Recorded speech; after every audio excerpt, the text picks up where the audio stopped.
Okay. Good afternoon, all of you. First become students. Welcome to our class Insurance Promotion. Insurance promotion అనే class మీ అందరికీ తెలుసు. ఇది ఒక skill development కోర్సులో 50 మార్కులకు ఉండేటటువంటి ఒక సబ్జెక్టు. దీనికి ఇంటర్నల్ మార్కులు ఉండవు. రెగ్యులర్ క్లాస్ కాదు ఇది. అంటే ఇది ఒక ఫౌండేషన్ కోర్సు కనుక దీనికి 50 మార్క్స్కి అయితే 2 అవర్స్ ఎగ్జామ్ అయితే ఉంటుంది. సో ఇందులో 7 మార్క్స్కి మరియు 3 మార్క్స్కి ఉంటాయి. సో ఆ విధంగా మనం ఈ రోజున ఆల్రెడీ మనం ఫస్ట్ క్లాసెస్లో మనం ఏం చేసామంటే 7 మార్క్స్కి వచ్చేటటువంటి 4-5 రకాల క్వశ్చన్స్ అయితే చెప్పుకున్నాము. ఇప్పుడు మీకు నేను 3 మార్క్స్కి ఉండే చిన్న చిన్న ప్రశ్నలు, వాటిని కాన్సెప్ట్స్ అంటాము. ఇన్సూరెన్స్ ప్రమోషన్కి సంబంధించినటువంటి కాన్సెప్ట్స్ అంటాము. వాటి గురించి ఈరోజు డిస్కస్ చేద్దాము. It is those are very very important questions. వాటికి సంబంధించినటువంటి అవగాహన అయితే మీకు ఉండాలి. ఇది తప్పనిసరిగా మనం బయట కూడా ఒక ఇన్సూరెన్స్లో ఇవి ఉండేటటువంటివి అనమాట. దీనికి ఒక జనరల్గా నాలెడ్జ్ కూడా మీకు ఉండాలి వీటి గురించి. సో ఇప్పుడైతే నేను నా యొక్క స్క్రీన్ షేర్ చేస్తున్నాను. ఆ స్క్రీన్ షేరింగ్ అయిన తర్వాత మీకు ఆ యొక్క పీడిఎఫ్ ఫైల్ కనబడుతుందో లేదో చూడండి.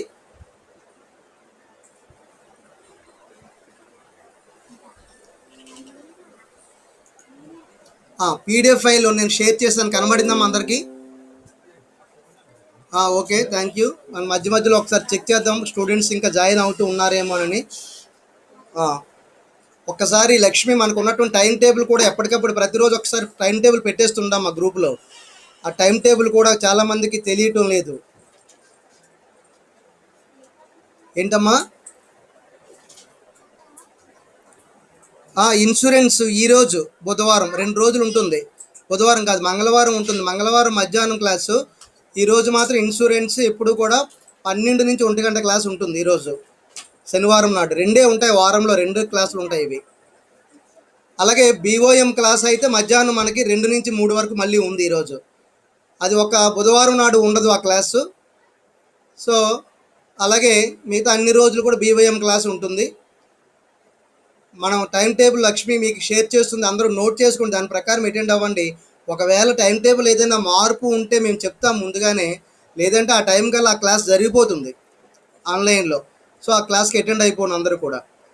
ఓకే, మీరు మ్యూట్లో పెట్టుకోండి అందరూ కూడా.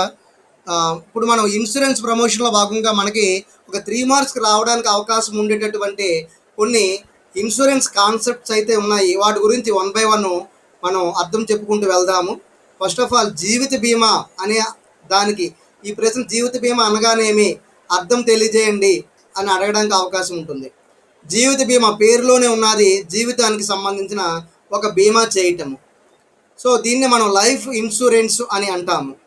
మరైతే జీవిత బీమా అనేది ఒక జీవితం, ఒక వ్యక్తిది, అది ఒక మరణం ద్వారా కానీ, లేదా ఏదైనా ఒక యాక్సిడెంట్ అయినా వైకల్యం విషయంలో కానీ ఆర్థికంగా కొంత పరిహారం అందించేటటువంటి ఒక ఒప్పందము.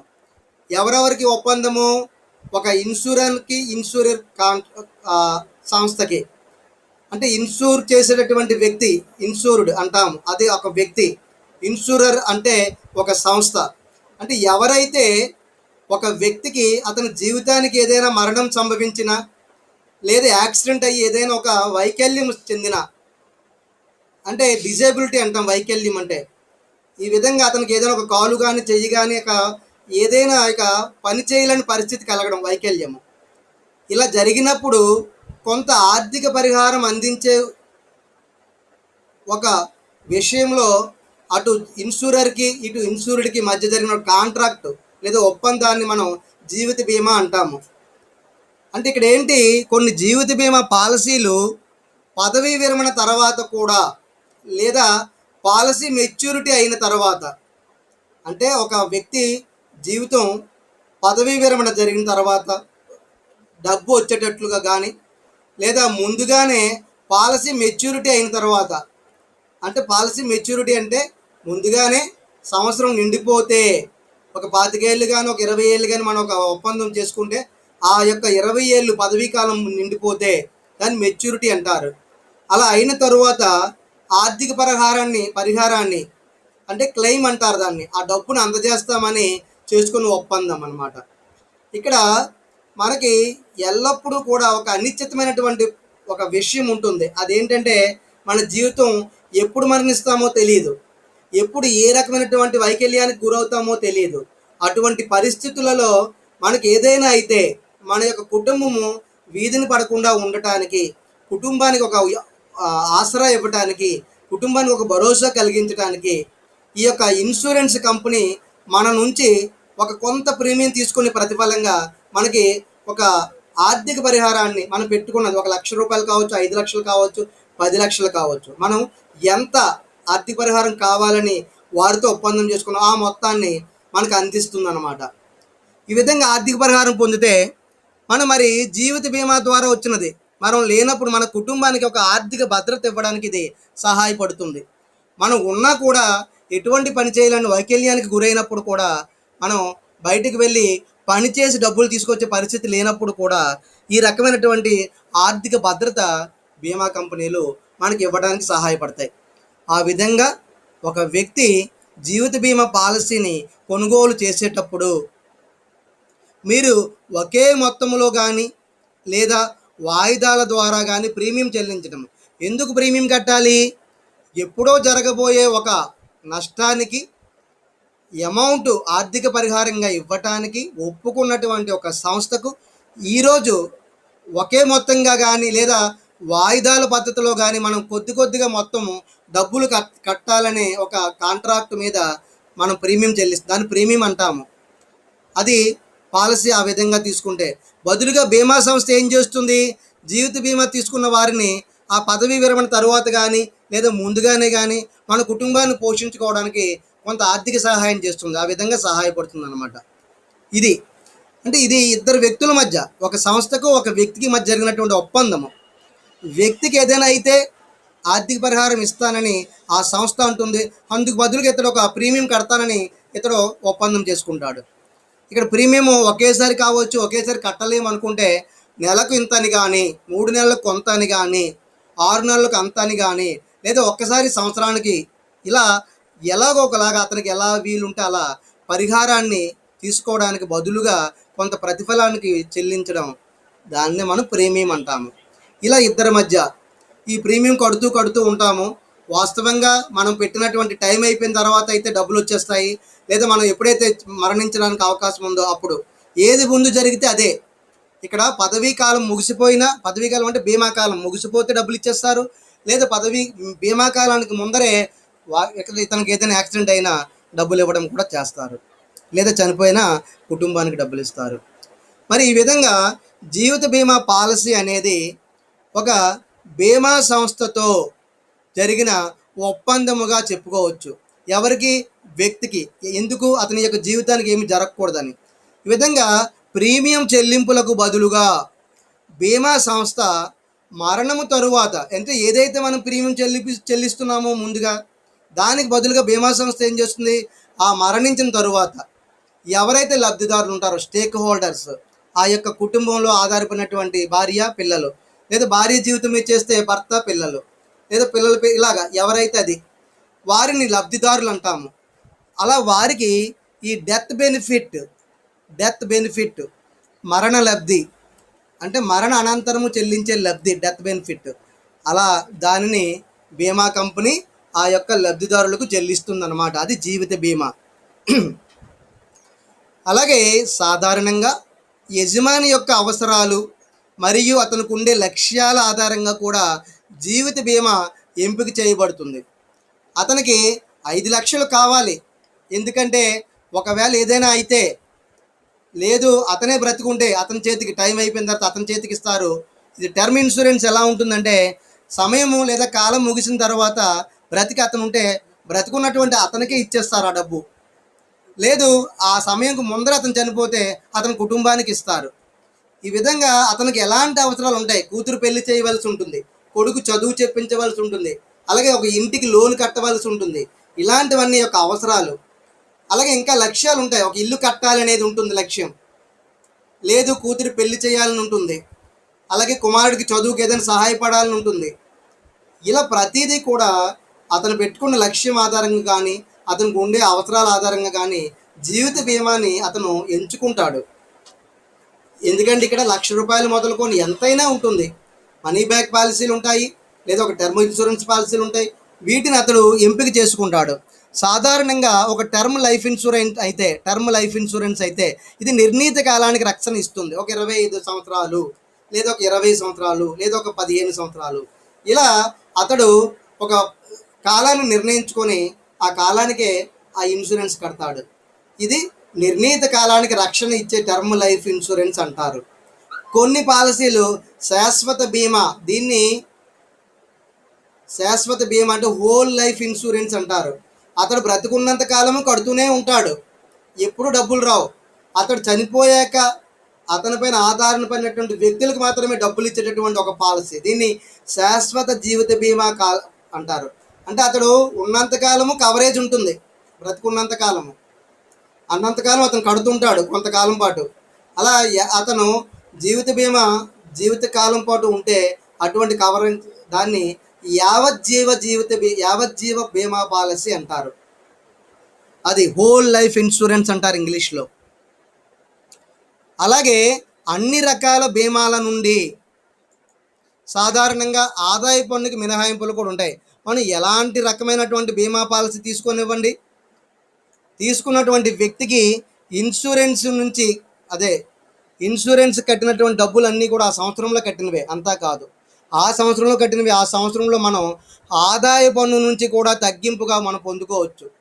తగ్గింపు అండర్ సెక్షన్ 80C కింద లైఫ్ ఇన్సూరెన్స్కి ఎవరైతే డబ్బులు కట్టారో ఆ సంవత్సర కాలంలో 6 నెలల చొప్పున కానీ, సంవత్సరానికి ఒక మారు కానీ, నెలకి 12 నెలల పాటు కానీ, 3 నెలల చొప్పున 4 సార్లు మాత్రం, అంటే దాన్ని క్వార్టర్లీ అంటారు. అలా 4 క్వార్టర్స్ ఉంటాయి వాటికి కానీ. ఇలా మనం మన జీవితానికి చెల్లించినటువంటి ఒక పాలసీ మొత్తాన్ని మనము ఒక్కసారిగా ఇన్సూరెన్స్ నుంచి ఈ యొక్క ఆదాయ పన్ను నుంచి మినహాయింపుగా కూడా పొందవచ్చు. ఆ రకమైనటువంటి లాభాలు అయితే ఇందులో ఉన్నాయి. ఇక్కడ చూడండి, ఇది ఒక 3 మార్కులకు ఒక పేజ్లో వచ్చేటట్లుగా చక్కగా నీట్గా ఈ యొక్క విషయాలన్నీ రాయండి. చక్కగా జీవిత బీమా అంటే జీవిత బీమాకు సంబంధించిన విషయాలన్నీ కూడా ఇది మనకి ఒక 3 మార్కుల ప్రశ్నగా రావడానికి అవకాశం ఉంటుంది. జీవిత బీమా అంటే ఏమిటి, లేదా జీవిత బీమా అర్థము ఏమిటి, లేదా జీవిత బీమా అనగానే ఏమిటంటే రావడానికి అవకాశం ఉంటుంది. దీన్ని లైఫ్ ఇన్సూరెన్స్ అని అంటారు ఇంగ్లీష్లో. తరువాత ఇది ఒక చాలా ఇంపార్టెంట్ టాపిక్ వచ్చింది ఇక్కడ, రైట్. ఇన్సూరెన్స్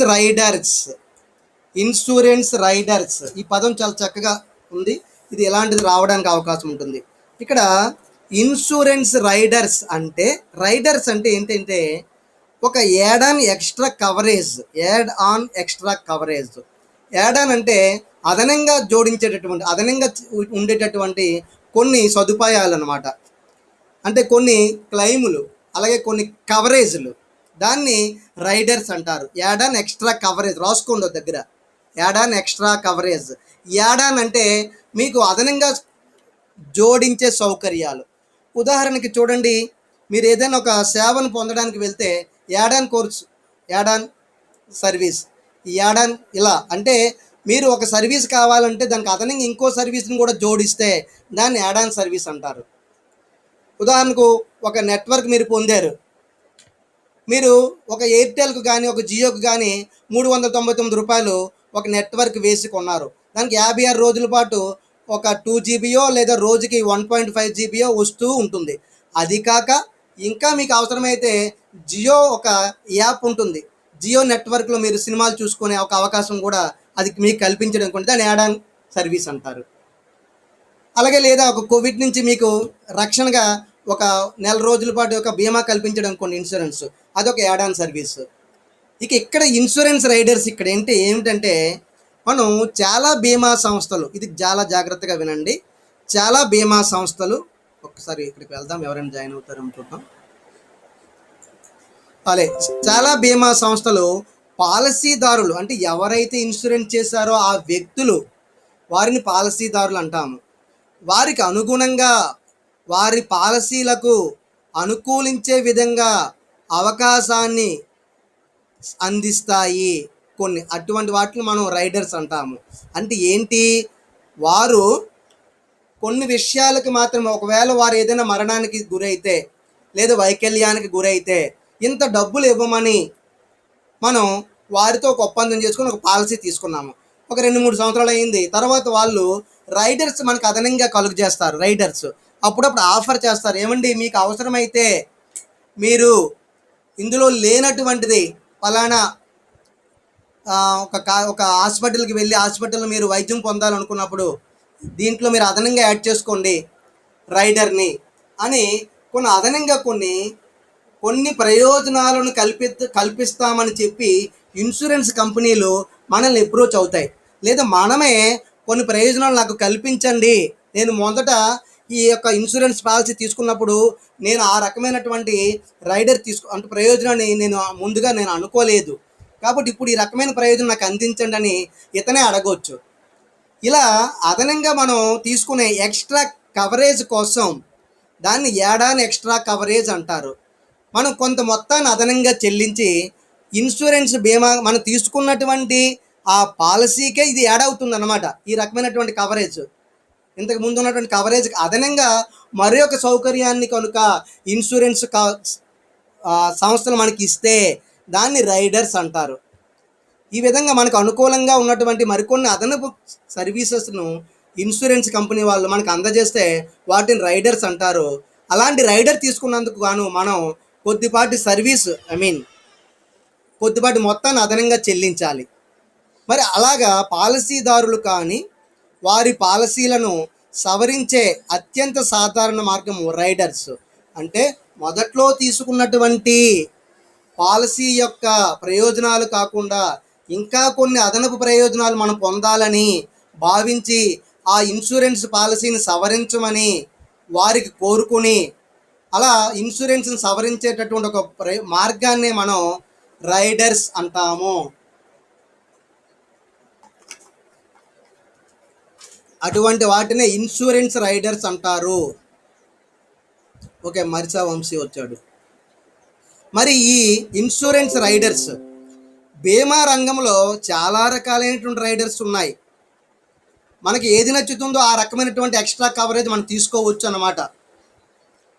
కానీ వారి లభ్యత అనేది బీమా సర్వీస్ యొక్క ప్రొవైడర్ మీద ఆధారపడి ఉంటుంది.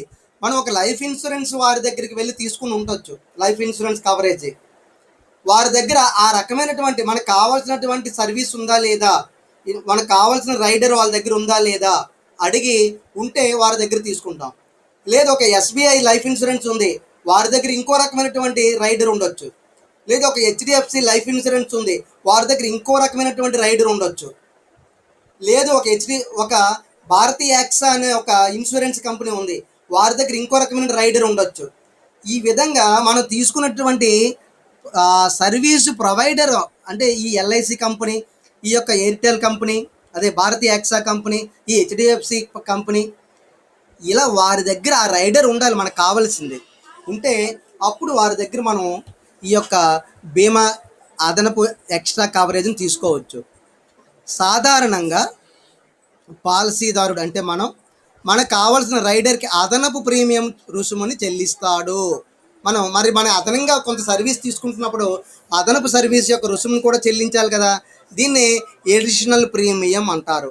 ఇప్పటి వరకు నెలకు 300 రూపాయలు చెల్లించామనుకుందాం, లేదా సంవత్సరానికి 1000 రూపాయలు చెల్లించామనుకుందాం.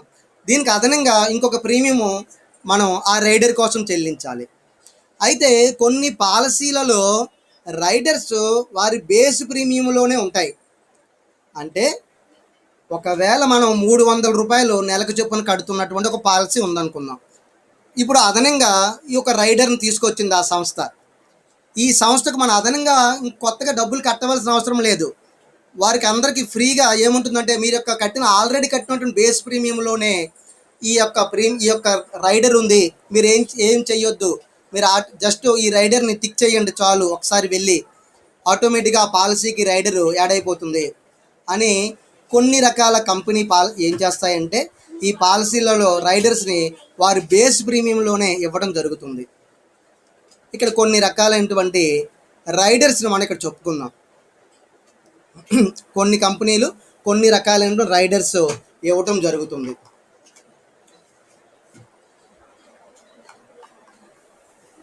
ఇది చాలా ఇంపార్టెంట్. తప్పనిసరిగా ఇది వస్తుంది. ఇన్సూరెన్స్ రైడర్ అని అంటారు. జాగ్రత్తగా వినండి, మీరు బాగా చదవాలి కూడా. ఈ ఫైల్ షేర్ చేస్తాను నేను. First of all, accidental death benefit rider. దీన్ని ఇంకొక కొంతమంది ఏం పేరు పెట్టి పిలుస్తారంటే accidental death and disability rider అని కూడా అంటారు. Death and disability. మరి కొంతమంది ఓన్లీ డెత్తే, యాక్సిడెంటల్ డెత్ బెనిఫిట్ రైడర్, చనిపోతే. లేదు, కొంతమంది చనిపోవడం కాదు, యాక్సిడెంట్ అయ్యి వాళ్ళకి డిజబిలిటీ వచ్చింది, అంగవైకల్యము, దానికి కూడా. ఒకవేళ కనుక ఈ రైడర్ ఏంటంటే, మనం ప్రమాదవశాత్తు బీమా చేసినటువంటి వ్యక్తి కనుక మరణిస్తే వారికి అదనంగా బీమా కవరేజ్ని ఇచ్చేందుకు ఆల్రెడీ ఒక ఎల్ఐసి పాలసీ తీసుకున్నాడు అతను. అది ఏదో ఒక రకమైనటువంటి మాత్రమే, ఏమీ కాకుండా ఇంటి దగ్గర మామూలుగా ప్రాణాన్ని వదిలిపెట్టిన వ్యక్తికి మాత్రమే మనం ఇప్పుడు పాలసీ తీసుకున్నాం. యాక్సిడెంట్ అయితే డబ్బులు రావు, అలాంటి పాలసీ తీసుకున్నాం. ఇప్పుడు యాక్సిడెంటల్ డెత్ బెనిఫిట్ కూడా దానికి యాడ్ చేశారు. అంటే ఒకవేళ మనిషి చనిపోకుండా, లేదా మనిషి చనిపోయాడు యాక్సిడెంట్ అయ్యి, దానికి కూడా డబ్బులు ఇవ్వాలని అదనంగా మనం ఒక బెనిఫిట్ రైడర్ తీసుకున్నాం అనుకోండి, దాన్ని యాక్సిడెంటల్ డెత్ బెనిఫిట్ రైడర్ అంటారు. అలా కాక యాక్సిడెంట్ జరిగి ప్రాణం నిలిచింది, కానీ ఏదో ఒక అంగము పోయింది, ఏదో ఒక చెయ్యో కాలో ఏదో అతనికి దెబ్బలు తగిలాయి, అతనికి ఏ పని చేయలేడు. సో ఆ విధంగా డిజేబిలిటీ కూడా అయ్యింది. So accidental death and disability benefit rider కూడా ఉంటుంది కొన్నిసార్లు. అలాగా వారికి ఏదైనా ప్రమాదం జరిగినప్పుడు కూడా బీమా కవరేజీ అందిస్తుంది. ఈ విధంగా ఇది ఒక రైడర్ అనమాట. ఇంకొక రైడర్ ఏంటంటే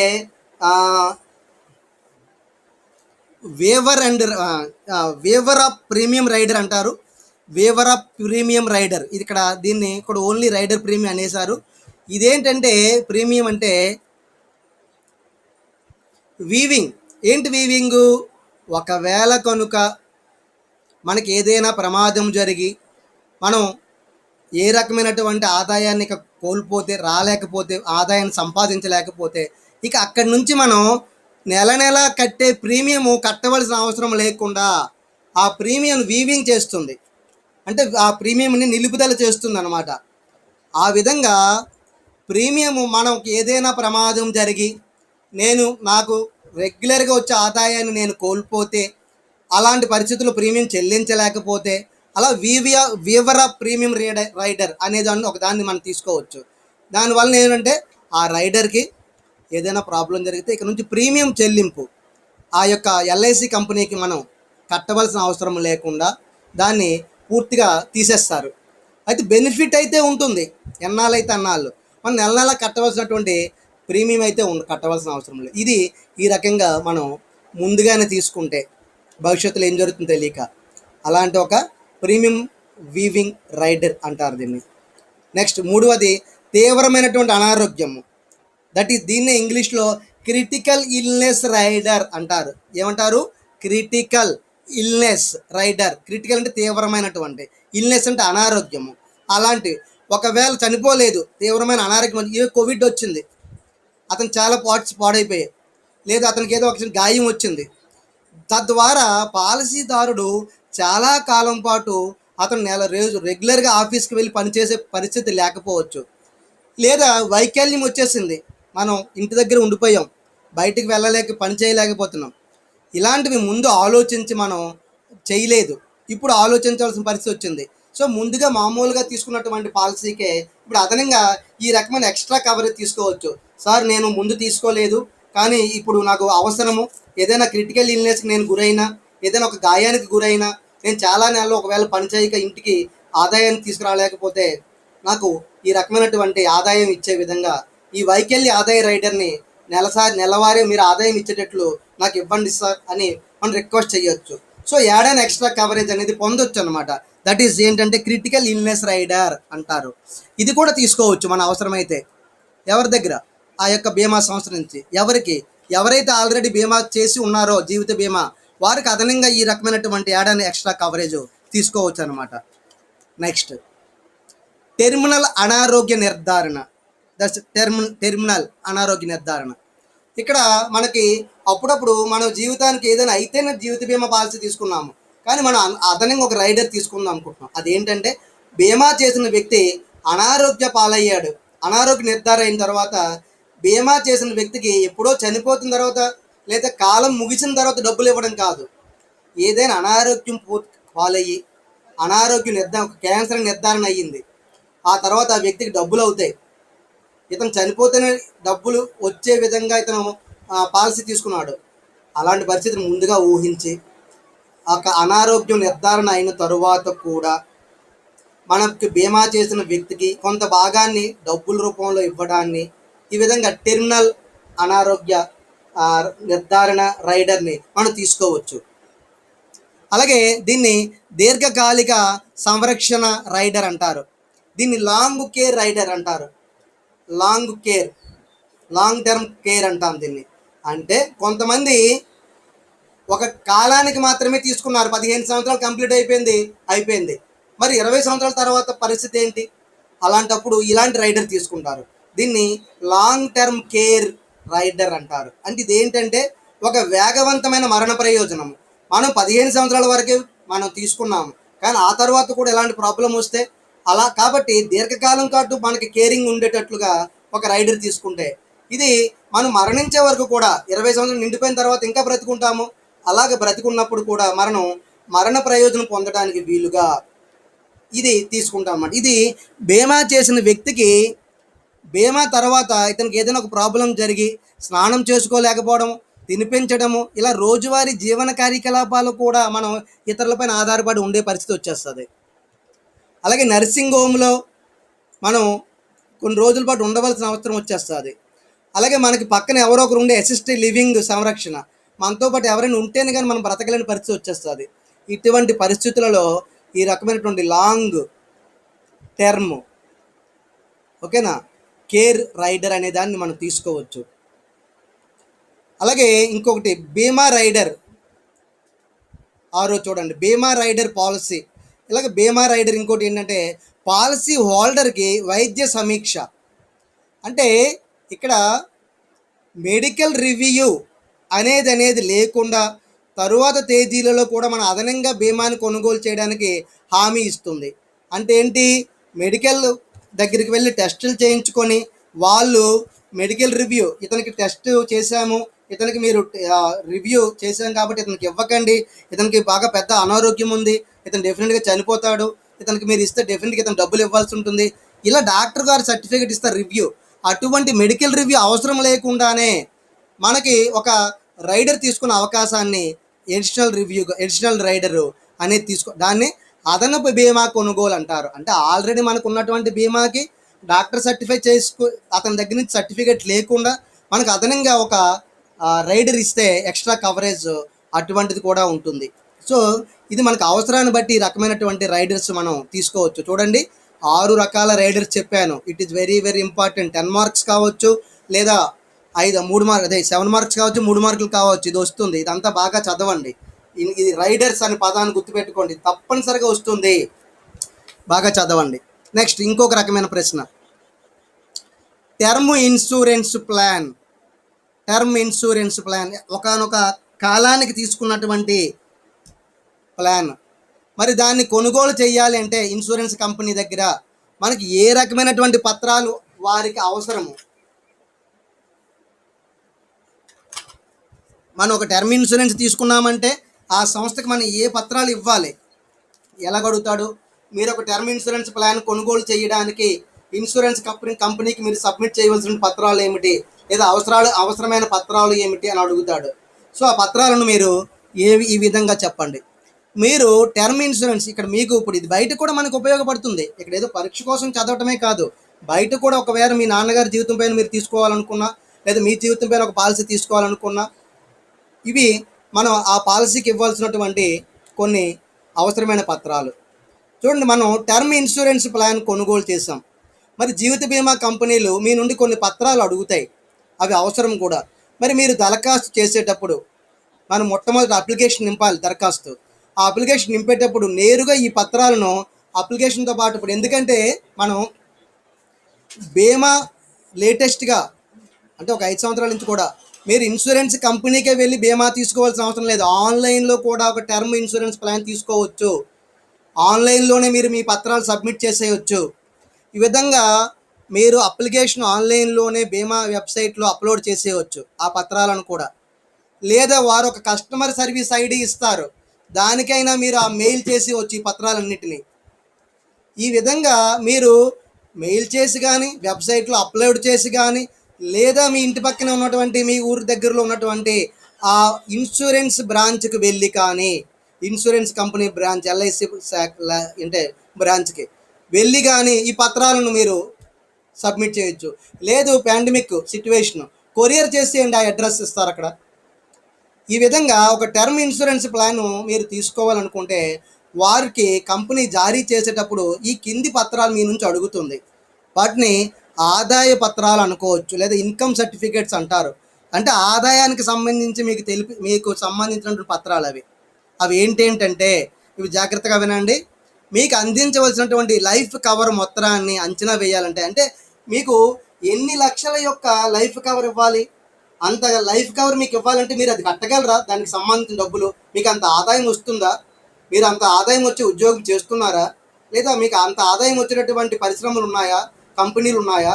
లేదా ఒక సొంత కంపెనీ ఉందా, సొంత సంస్థ ఉందా, లేదా పొలాలు ఉన్నాయా, భూములు ఉన్నాయా, ఆస్తులు ఉన్నాయా? ఇవన్నీ వాడు చూస్తాడనమాట. అవి చూసి దానికి అనుగుణంగా మీరు ఒక 10 లక్షలు పాలసీ తీసుకుంటే వాడు ఇవ్వాలంటే దానికి సంబంధించినటువంటి ఉన్నాయి, మీరు కట్టగలరు లేదా అబ్జెక్ట్ వాడు చేస్తాడు. ఇలా ఆదాయ పత్రాలు అవసరము. ఈ విధంగా చాలా బీమా కంపెనీలు అంగీకరించేవి, అంటే చాలా most of the insurance companies accepted documents ఏవంటే, first of all pay slip. ఇది అడుగుతారా? Pay slip. మీరు ఒక ప్రైవేట్ ఎంప్లాయీ అయినా లేదా ఒక గవర్నమెంట్ ఎంప్లాయీ అయినా మీకు నెల నెల వచ్చే జీతానికి సంబంధించి ఆ అధికారి ఎవరైతే మీకు ఎంప్లాయర్ ఉన్నాడో మీ యజమాని, అతని దగ్గర నుంచి మీరు ఒక పే స్లిప్, అంటే నెలకి ఇచ్చినటువంటి ఒక ఆదాయ నమూనా, దాన్ని పే స్లిప్ అంటారు. నేను అనుకోండి, నాకు ఒక గవర్నమెంట్ వారు నెలకి ఇచ్చేటటువంటి ఒక పే స్లిప్ మాకు ఆ యొక్క వెబ్సైట్లోంచి వస్తుంది. అది మన ప్రిన్సిపాల్ గారు సంతకం చేసి నాకు ఇస్తారు. అలా ఒక పే స్లిప్ మనకి 3 నెలలది. అంటే ఇప్పుడు మనం తీసుకుంటే ఇది జూన్ నెల, తర్వాత మే నెలది, తర్వాత ఏప్రిల్ నెలది. ఇలా 3 నెలల యొక్క పే స్లిప్లు ఉండాలి. దాన్ని బట్టి వాళ్ళు మనకి ఈ యొక్క ఇన్సూరెన్స్ పాలసీ ఇస్తారు. పే స్లిప్ అంటే మన జీతభత్యముల యొక్క వివరాలు ఉండే పత్రము, అది పే. పే అంటే మన జీతానికి సంబంధించి ఎంత వస్తుందో తెలియజేసే ఒక పత్రం అనమాట పే స్లిప్ అంటే. ఎవరిస్తారు? మన యజమాని ధృవీకరిస్తూ ఇస్తాడు, దాని మీద అతను సంతకం చేసి ఇస్తాడు, అటెస్ట్ చేసి ఇస్తాడు. అలాంటివి ఎన్ని ఉండాలి? ఎప్పుడు తీసుకుంటాం అక్కడి నుంచి వెనక్కి 3 నెలలు ఉండాలి. అది పే స్లిప్ అంటారు, జీతం యొక్క పత్రం అనమాట. తర్వాత ఆదాయపు పన్ను రిటర్న్స్, దీన్ని ఐటీ రిటర్న్స్ అంటారు, లేదా ఓనర్ సర్టిఫికేట్. అంటే మనం ఆదాయము ఎక్కువగా వస్తుంది, ఆదాయం పన్ను చెల్లిస్తున్నాము మనం అని చెప్పడానికి వీలుగా, చెల్లించినా చెల్లించకపోయినా రిటర్న్ సబ్మిట్ చేయాలి. మీరు రిటర్న్ సబ్మిట్ చేస్తున్నారు అన్నట్లుగా మీరు ఆ 2-3 నెలల యొక్క రిటర్న్స్ కూడా అక్కడ అడుగుతారు. దాన్ని ఐటీ రిటర్న్స్ అంటారు, ఇన్కమ్ ట్యాక్స్ రిటర్న్స్, ఆదాయపు పన్ను యొక్క రిటర్న్ పత్రాలు అంటారు వాటిని. లేదా యజమాని నుంచి తీసుకున్న ఒక ఓనర్ సర్టిఫికేట్, అంటే మీ దగ్గర మీకు జీతం ఇచ్చేటప్పుడే మీ దగ్గర నుంచి ఆదాయపు పన్ను కట్ చేసేస్తున్నాను, ఇదిగో ఇతనికి ప్రతి నెల ఇంత ఆదాయ పన్ను కట్ చేశాను అని తెలియజేస్తూ మీ యొక్క యజమాని ఇచ్చినటువంటి ఒక సర్టిఫికేట్ కానీ, దాన్ని ఓనర్ సర్టిఫికేట్ అంటారు. అది 2వ పత్రము. తరువాత 3వ పత్రము తాజాగా 6 నెలల బ్యాంక్ స్టేట్మెంట్. ఇప్పుడు ఎవరు చేతికి డబ్బులు ఇవ్వట్లేదు, బ్యాంకులోనే వేసేస్తున్నారు. ఒక ఉద్యోగి యొక్క బ్యాంకులోనే, అతని యొక్క బ్యాంక్ అకౌంట్లోనే యజమాని జీతం వేస్తున్నాడు కాబట్టి, అటువంటి ఆ జీతం ఎలా పడుతుంది, అతను ఎంత ఖర్చులు పెడుతున్నాడు, తన జీతం నుంచి తీసి ఎవరెవరికి ఎంతెంత చెల్లిస్తున్నాడు, ఇలా ప్రతి విషయం తెలియడానికి వీలుగా అతని యొక్క బ్యాంక్ స్టేట్మెంట్ 6 నెలలు, అంటే ఇక్కడి నుంచి 6 నెలలు వెనక్కి. ఇది జూన్ నెల కాబట్టి జనవరి వరకు, జనవరి, ఫిబ్రవరి, మార్చి, ఏప్రిల్, మే, జూన్, ఇలా 6 నెలల యొక్క బ్యాంక్ స్టేట్మెంట్ తీయాలి. అది తీసి ఇది బ్యాంకు యజమాని, మీరు బ్యాంక్ యొక్క అదే వెబ్సైట్లోకి వెళ్తే వెబ్సైట్లోనైనా ఇస్తారు ఇది. లేదు మీరు డైరెక్ట్గా బ్యాంక్ వాళ్ళ దగ్గరికి వెళ్ళిపోతే బ్యాంక్ మేనేజర్కి సంప్రదిస్తే బ్యాంక్ మేనేజర్ స్టేట్మెంట్ 6 నెలలు తీస్తాడు, ఆయన సంతకం చేసి అక్కడ స్టాంప్ వేసి ఇస్తాడు. అది కూడా కావాలి. అలాగే తాజా ఫార్మ్ 16, లేటెస్ట్గా ఈ సంవత్సరానికి మీరు జీతానికి సంబంధించి ఆదాయ పన్ను కట్టారని ఆదాయపు పన్ను అధికారికి సబ్మిట్ చేసిన ఆదాయ వివరాలను తెలియజేస్తూ మీ యొక్క అధికారి, అంటే ఎవరైతే యజమాని ఉన్నారో, మీకు ప్రైవేట్ అధికారి అయితే ప్రైవేట్ యజమాని, లేదు గవర్నమెంట్ అయితే గవర్నమెంట్ ఇచ్చినటువంటి ఫారం 16, దాన్ని ఫారం 16 అంటారు. ఒక ఉద్యోగి యొక్క జీతభత్యాలను, అలాగే వాటి మీద అతను చెల్లించినటువంటి నెలవారీగా చెల్లించినటువంటి ఆదాయపు పన్నుని తెలియజేస్తూ అతను కట్టిన విధానాలను సంతృప్తిపరిచి అది ధృవీకరిస్తూ యజమాని ఇచ్చినటువంటి ఒక ఆదాయ పన్ను పత్రాన్ని ఫారం 16 అంటారు. దాన్ని కూడా మన యజమాని దగ్గర తీసుకొని ఇక్కడ సబ్మిట్ చేయవలసి ఉంటుంది. ఇక్కడ ఎన్ని ఏబిసిడి 4 పత్రాలు ఉన్నాయి. ఇది వేటి కింద ఉన్నాయి? ఇన్కమ్ సర్టిఫికేట్ అనే పదం, ఇవన్నీ ఆదాయానికి సంబంధించినవి. వీటిని సబ్మిట్ చేయాలి. ఓకే, ఒకసారి చూద్దాము ఎవరైనా వచ్చారేమో. తర్వాత నెక్స్ట్ అడ్రస్. మరి మీరు ఎక్కడ ఉన్నారు అని తెలియడానికి వీలుగా అడ్రస్ ప్రూఫ్. మీకు అడ్రస్ ప్రూఫ్ కూడా ఇక్కడ తెలియజేస్తేనే అప్పుడు ఎల్ఐసి పాలసీ వస్తుంది. మరి మీ అడ్రస్ ప్రూఫ్ని తెలియజేయడానికి ఈ క్రింది పత్రాలు చిరునామాకి రుజువు పత్రాలుగా అంగీకరిస్తాయి సంస్థలు. ఏంటేంటి అవి? Bank passbook. బ్యాంక్ పాస్బుక్ మొదటి పేజీ చూస్తే మీ ఫోటో ఉంటుంది, అక్కడ మీరు ఉండే ఇంటి యొక్క అడ్రస్ ఉంటుంది. అది ఉన్నా చాలు, బ్యాంక్ పాస్బుక్లో మీ అడ్రస్ని వారు తీసుకుంటారు అడ్రస్ ప్రూఫ్ కింద. లేదు ఆధార్ కార్డు. ఆధార్ కార్డులో మీ యొక్క అడ్రస్ ఉంటుంది, దానినైనా వారు తీసుకుంటారు అడ్రస్ ప్రూఫ్ కింద. లేదు పాస్పోర్ట్, అంటే విదేశాలకు వెళ్ళటానికి వీలుగా మీరు ఈ దేశం యొక్క పౌరుడని తెలియజేస్తూ ఈ దేశం తరపున మీరు పొందేటటువంటి ఒక పాస్పోర్ట్, ఒక ధృవీకరణ పత్రాన్ని పాస్పోర్ట్ అంటారు. ఒక పుస్తకం మాదిరిగా ఉంటుంది, దానిలో ఉన్న అడ్రస్ ఉంటుంది, అది కూడా మీరు దానికి సబ్మిట్ చేయొచ్చు. లేదు ఐడెంటిటీ కార్డు. మీరు ఎక్కడైతే పని చేస్తున్నారో ఆ పని చేస్తున్నటువంటి వ్యక్తి లేదా ఆ యజమాని లేదా కంపెనీ మీ పేరుతో మీ ఫోటోతో ఒక ఐడెంటిటీ కార్డు ఇస్తుంది, మీ యొక్క అడ్రస్ ఉంటుంది అందులో, అదేనే ఇవ్వచ్చు. లేదా డ్రైవింగ్ లైసెన్స్.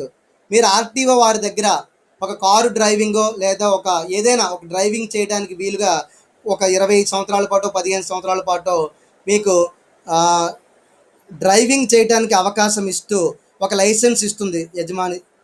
యజమాని అంటే ఇక్కడ గవర్నమెంట్. అలా డ్రైవింగ్ లైసెన్స్, దాని మీద కూడా మీ యొక్క అడ్రస్ ఉంటుంది, అదేనా అడ్రస్ ప్రూఫ్గా ఇవ్వచ్చు. లేదు కరెంటు బిల్లు, నెల నెల మీరు కట్టే కరెంటు బిల్లులో కూడా అడ్రస్ ఉంటుంది, అదేనా అడ్రస్ ప్రూఫ్గా ఇవ్వచ్చు. లేదా మీకు టెలిఫోన్ ఉంటే టెలిఫోన్ బిల్లు కూడా నెల నెల మీ ఇంటికి వస్తుంది, అది కూడా మీరు అడ్రస్ ప్రూఫ్గా ఇవ్వచ్చు. లేదు రేషన్ కార్డు, కోటా కార్డు, దానిలో కూడా మీ ఇంకా ఇంటి అడ్రస్ ఉంటుంది, అదేనా అడ్రస్ ప్రూఫ్గా ఇవ్వచ్చు. ఇక్కడ చూడండి 7 రకాలైనటువంటి అంశాలు, దాదాపుగా 8 రకాల అంశాలు ఉన్నాయి ఇక్కడ. ఇవన్నీ కూడా అంటే కరెంటు బిల్, టెలిఫోన్ బిల్ వేరువేరుగా అనుకోండి, ఈ 8 రకాల అంశాలు కూడా మీరు మీ యొక్క అడ్రస్ ప్రూఫ్ కింద అక్కడ చూపించవచ్చు. అన్నీ అవసరం లేదు, ఏదో ఒకటి చాలు. అది తర్వాత మీరే అని చెప్పడానికి ఐడి, మీ యొక్క ఐడెంటిటీ, మీ యొక్క ధృవీకరణ, వ్యక్తిత్వం, మీ యొక్క ధృవీకరణ, అది ఆధార్ ప్రపంచవ్యాప్తంగా లేదా మన దేశవ్యాప్తంగా మీలాంటి నెంబరు మీకే ఉంటుంది తప్ప ఇంకెవరికి ఉండదు.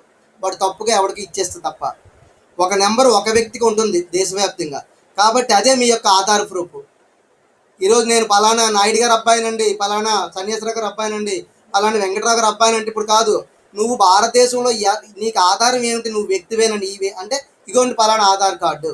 అది ఆధార్ కార్డు మెల్ల వేసుకుని వెళ్ళకపోతే నిన్ను వ్యక్తిగా గుర్తించదు ఈ సమాజము. అలాగే అయిపోయింది ఇప్పుడు. కాబట్టి ఆధార్ కార్డే ఆధారం నీకు, ఒక వ్యక్తి అని చెప్పడానికి, నువ్వేనని చెప్పడానికి. నువ్వు ఒక వ్యక్తివి, నువ్వు ఒక వెంకటరావువి, నువ్వు ఒక గోవిందరావువి, ఇలా నువ్వు చెప్పడానికి ఆధార్ కార్డు ఇక్కడ ఐడి, అది కూడా అక్కడ అవసరం అనమాట, ఐడి ప్రూఫ్గా.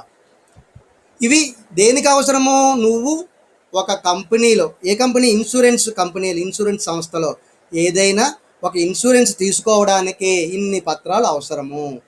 ఓకేనా? ఇది చాలా ఇంపార్టెంట్. ఓకే, నెక్స్ట్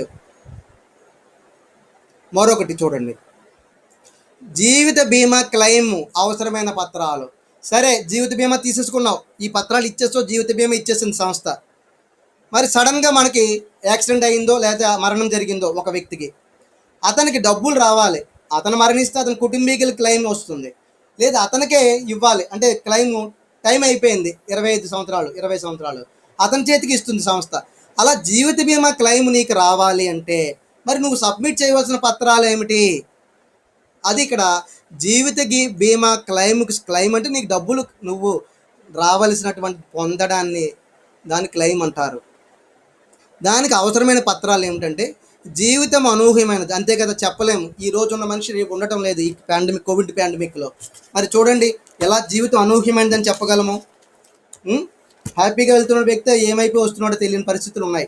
కాబట్టి ఇలాంటి అనూహ్యమైన ఈ జీవితంలో ప్రతి వారికి మరణము తప్పదు. మరణము తప్పని వ్యక్తికి మరణం యొక్క విషాదకరమైనటువంటి భాగం ఏమిటంటే ఒక కుటుంబాన్ని చిన్నాభిన్నం చేస్తుంది, మానసికంగా వాళ్ళు చితికిపడేట్టు చేస్తుంది, ఆర్థికంగా వారు కోలుకోలేని దెబ్బతీస్తుంది, ప్రభావితం చేస్తుంది. అటువంటి జీవితం మీద మనం భరోసా లేదు కాబట్టి ఎంతకాలం ఉంటామో. కాబట్టి ఒక జీవిత బీమా పాలసీ తీసుకుంటే అది రేపొద్దున మీ మీద ఆధారపడిన వ్యక్తులకి అది ఒక ధైర్యాన్ని ఇస్తుంది, ఒక భరోసాని ఇస్తుంది, ఒక ధీమా కలుగు చేస్తుంది. కాబట్టి ఆ బీమా పాలసీ నువ్వు తీసుకోవడానికి నువ్వు సబ్మిట్ చేయవలసినటువంటి డాక్యుమెంట్స్, దాన్ని డాక్యుమెంట్స్ అంటాము. మరి ఏ రకమైన డాక్యుమెంట్స్ లేదా పత్రాల యొక్క చెక్ లిస్ట్ ఇవ్వాలి? సాధారణంగా మరణం ద్వారా ఈ పత్రాలు అవసరం. మరణించాడు అనుకుందాము, మరణించిన వ్యక్తికి ఈ పత్రాలు అవసరము. ఇవి ఎవరిస్తారు? మరణించిన వ్యక్తి ఇస్తాడో వచ్చి వారి తరపున ఆ కుటుంబీకులు ఇస్తారు. First of all death certificate, మరణ ధృవీకరణ పత్రము అంటారు తెలుగులో. మరణించాడని ధృవీకరిస్తూ ఆ రకం అక్కడ ఉన్నటువంటి ఒక లోకల్ బాడీ ఏదైతే ఉందో, ఇక్కడ వైజాగ్ అయితే గ్రేటర్ విశాఖ మున్సిపల్ కార్పొరేషన్ వాళ్ళు, హాస్పిటల్లో చనిపోతే హాస్పిటల్ వాళ్ళు, లేదు ఒక చోడవరం అనుకుంటే చోడవరంలో అక్కడ ఉన్నటువంటి మున్సిపాలిటీ వారు. అలాగే పాలసీ డాక్యుమెంట్, నువ్వు పాలసీ తీసుకున్నావు అన్నదానికి రుజువుగా నీ పేరుతో ఉన్నటువంటి ఒక జీవిత బీమా పాలసీ డాక్యుమెంట్. తర్వాత నువ్వు లబ్ధిదారుడువా? ఎవరికి ఇక్కడ లబ్ధి ఇవ్వాలి అంటే ఆ లబ్ధిదారుడు యొక్క ఐడి ప్రూఫ్, అంటే ఇందాక అనుకున్నాం కదా ఐడి ప్రూఫ్, ఆధార్ కార్డు. అలాగే బీమా సంస్థ వయస్సు రుజువు పత్రము, బీమా సంస్థకు వయస్సుని నిన్ను రుజువు చేస్తూ దానికి సంబంధించినటువంటి ఒక డాక్యుమెంట్. అలాగే మెడికల్ సర్టిఫికేట్, నువ్వు చనిపోయావని మెడికల్ సర్టిఫికేట్ అంటే వైద్య ధృవీకరణ పత్రము. అలాగే పోలీసులు యాక్సిడెంట్ అయినటువంటి సందర్భంలో అయితే ఫస్ట్ ఇన్ఫర్మేషన్ రిపోర్టు, ప్రాథమిక సమాచార పత్రం, అది పోలీసులు ఇస్తారు, అది ఎఫ్ఐఆర్ అంటారు దాన్ని. తర్వాత పోస్ట్ మార్టం జరుగుతుంది కదా యాక్సిడెంట్ జరిగితే. మరి యాక్సిడెంట్ జరిగినప్పుడు తరువాత చనిపోయిన తర్వాత పోస్ట్ మార్టం అంటాం దాన్ని.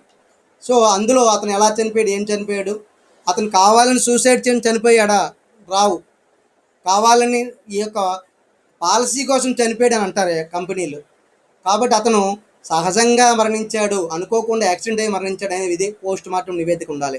అలాగే హాస్పిటల్లో చనిపోతే హాస్పిటల్ యొక్క రికార్డ్స్ ఇస్తారు, అవి కూడా సబ్మిట్ చేయాలి.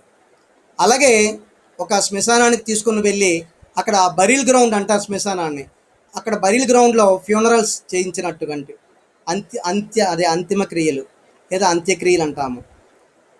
అలాంటి అంత్యక్రియలు చేయించిన తర్వాత దహనపరిచినట్లుగా ధృవీకరణ పత్రము వారు ఇస్తారు. ఆ పత్రాన్ని తీసుకొచ్చి అది కూడా ఇక్కడ పెట్టాలి. ఎవరిస్తారు ఇది?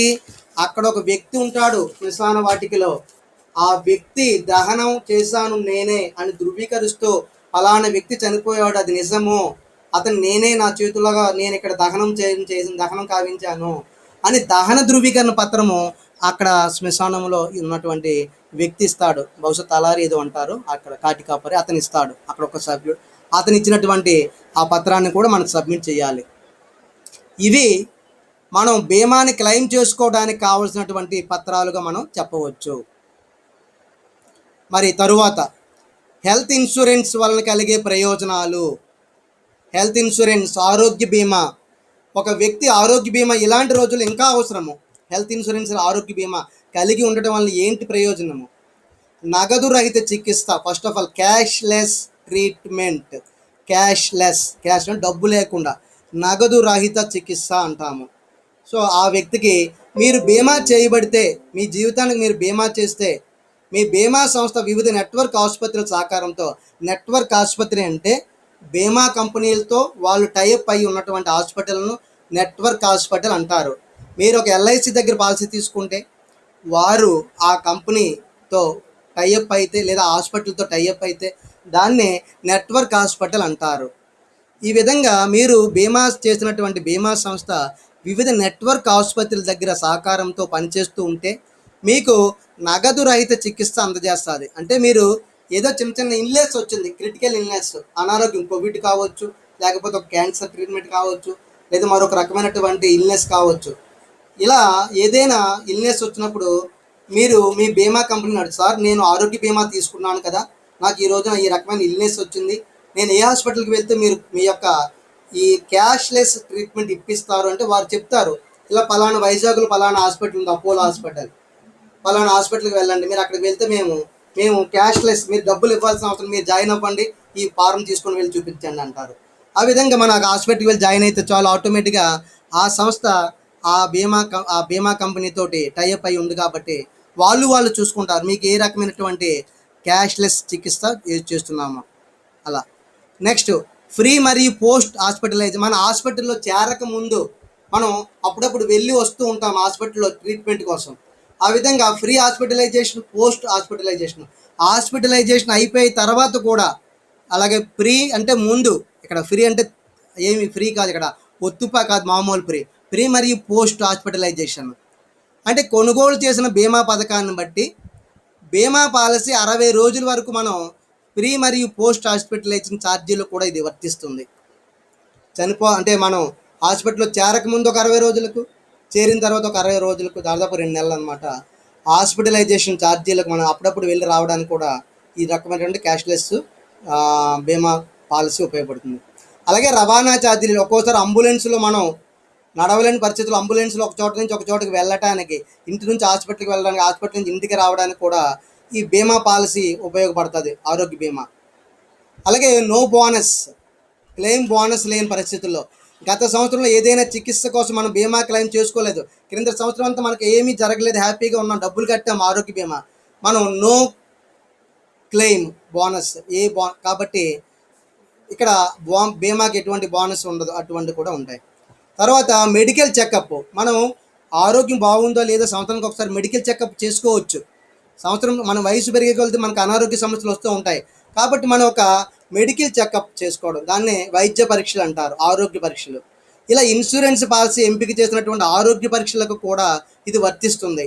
మీరు గత సంవత్సరం నో క్లెయిమ్ బోనస్ ఆధారంగా కొన్ని బీమా సంస్థలు ఉచితంగా ఈసారి ఇంకా ఆరోగ్య తనిఖీ, అంటే లాస్ట్ టైం మీరు ఏమి చేసుకోలేదు, డబ్బులు అయితే కట్టారు, ఈసారి ఇంకా అదనంగా మీకు ఏ రకమైన ఇవ్వచ్చు. అలాగే మీకు ఇక్కడ రూమ్ రెంట్, ఎక్కడైనా మన హాస్పిటల్లో రూమ్లో ఉంటే ఆ బీమా పాలసీ ఆ యొక్క అంటే అనారోగ్యంగా ఉన్నటువంటి గది యొక్క ఖర్చులను కూడా కవర్ చేస్తుంది, ఇది రూమ్ రెంట్. తర్వాత పన్ను ప్రయోజనము, అంతేకాక ఒక ఆరోగ్య బీమా పాలసీ తీసుకుంటే సెక్షన్ 80C కింద మనం పన్ను మినహాయింపు కూడా పొందుతాము, సెక్షన్ 80. సో ఇది ఆరోగ్య బీమా చెల్లించే బీమా పాలసీ. సో ఓకే, ఇక్కడతో అయిపోయింది. నెక్స్ట్ తర్వాత మళ్ళీ ఇంకో 10 పేజీల ఉన్నాయి, నెక్స్ట్ క్లాస్లో చెప్పుకుందాము, మేబీ అది మంగళవారం class. Okay, thank you all of you. మీకు ఇది చాలా ఇంపార్టెంట్, ఇవన్నీ కూడా మీకు అందరికి బాగా అర్థమై ఉంటాయి అనుకుంటున్నాను. వీటిని చాలా జాగ్రత్తగా నోట్ చేసుకొని చదవండి. ఈ పాలసీ నేను మీకు ఈ యొక్క పీడిఎఫ్ షేర్ చేస్తాను, నోట్ చేసుకోండి ఒక నోట్స్లో, ఎవరి దగ్గర అయితే టెక్స్ట్ బుక్స్ లేవు వారు. ఓకేనా, thank you all of you. ఇంకా ఎక్కువ మంది రావాలని చెప్తున్నాను ఎప్పటికప్పుడు, మీరందరూ కూడా.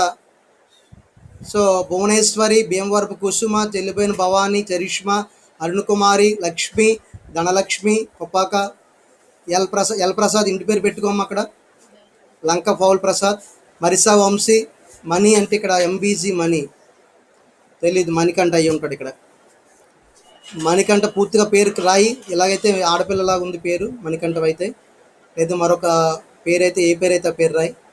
అలాగే నంబారు పవన్, సారిక సాయి, మార్చమ్మ, ఇది కూడా సారికని. అలాగే పల్లెని శ్రీనివాసు, వంశీ పడాల, వీరు వచ్చారు. సో వీరికి అటెండెన్స్ ఇవ్వడం జరుగుతుంది. So thank you all of you. నా ప్రజెంటేషన్ కంప్లీట్ అయిపోయింది, ఇక్కడ క్లోజ్ చేస్తున్నాను.